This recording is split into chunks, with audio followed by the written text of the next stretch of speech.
I'm John Bruhns. I am the legislative representative for Americans Against Escalation in Iraq, and I'm an Iraq War veteran. And I'm here today to bring the message from our organization. We advocate for a safe and responsible redeployment of our troops. I'm a war critic. Some here might already know that. I'm a war critic from my experience in Iraq. Simple as that. I'm not going to take anybody back into a time machine, but there were no weapons of mass destruction. We were not greeted as liberators. We were not. Absolutely not. The Iraqi people have had 3 democratic elections, 3. They have a military and police force to secure their own civil war, but for some reason we're still there acting as policemen. I don't understand it. Congressman Davis just explained to us so many negative things that have happened to our military over the past 4.5 years. I can't even remember all of them. He talked about Corporal Tillman's death. He talked about Walter Reed. He talked about mistreatment of the National Guard. Yeah, absolutely. Things haven't been handled properly. So the question is, where do we go from here? Where?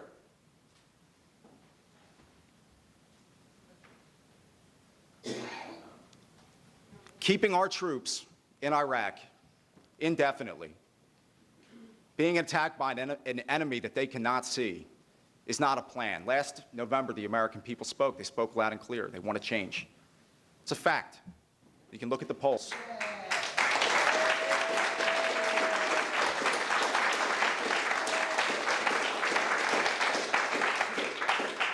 Last November, the American people spoke and they asked for a dramatic change of course.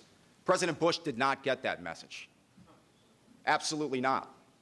Instead, he decided to escalate the war. He said, I'm going to send 30,000 more troops in. And what's happened since? More deaths. More troops have been killed. This is the bloodiest summer to date in Iraq, the bloodiest. How can you call that progress on the ground? How? A couple weeks ago, I heard our Secretary of Defense, Robert Gates, on Meet the Press. In the bloodiest summer, he says he sees more progress militarily than he does politically. Yet, the purpose of the surge is so that we can have a political reconciliation in Iraq. The government's on vacation. The Sunnis are boycotting. We have our members of Congress coming home calling for the ouster of Prime Minister al-Maliki. Is that progress? I don't think so.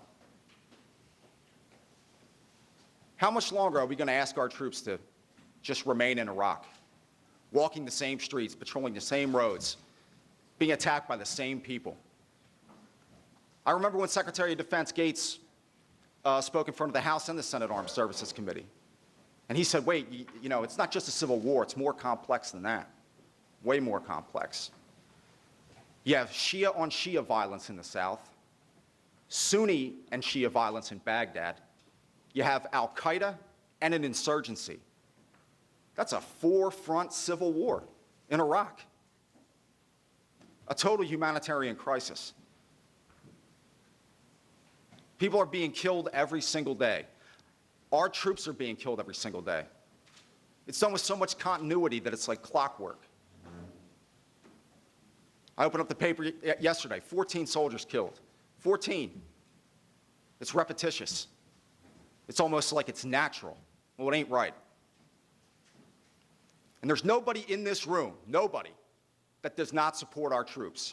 If there's somebody in this room that does not support our troops, raise your hand. Because I do. I love our troops. Sister Mary said, God bless our troops, and I'd like to echo that. God bless our troops.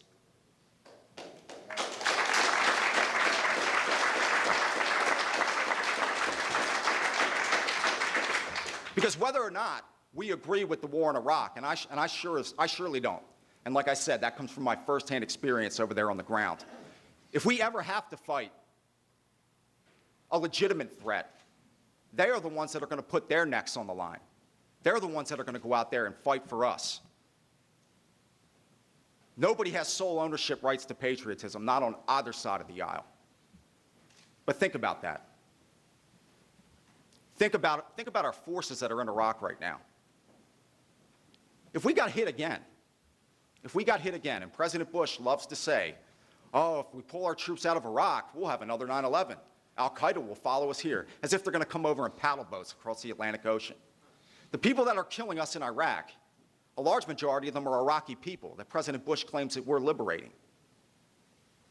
But they're Iraqi people that didn't view us as liberators, as the Vice President said. They view us as occupiers. What did they think was going to happen? What kind of reaction did they think we were going to get over there? Time after time, this administration has been dead wrong, dead wrong. The insurgency is in its last throes. I mean, we've all heard the Secretary of Defense, Donald Rumsfeld, say, we know where the weapons are, you know. President Bush says if I had to do it all over again, I would do it. How unbelievable. Then he gets up and he compares Iraq to Vietnam.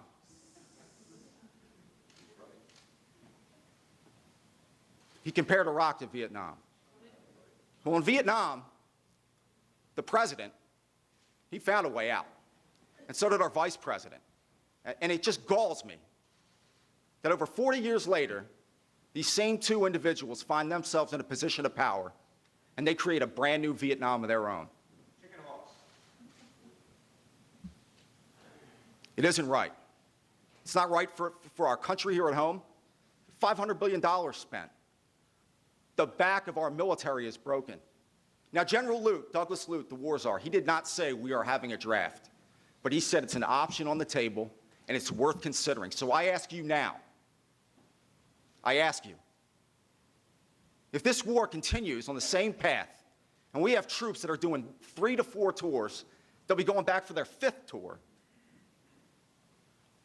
Something's got to give at some point. Sooner or later, well, our message is not impeachment. Some people, sooner or later, something has to give, okay? And our same troops cannot rotate back 4, 5, 6 times in a row. So if we're not going to have a draft, how are we going to fix this problem? End the war. End the war.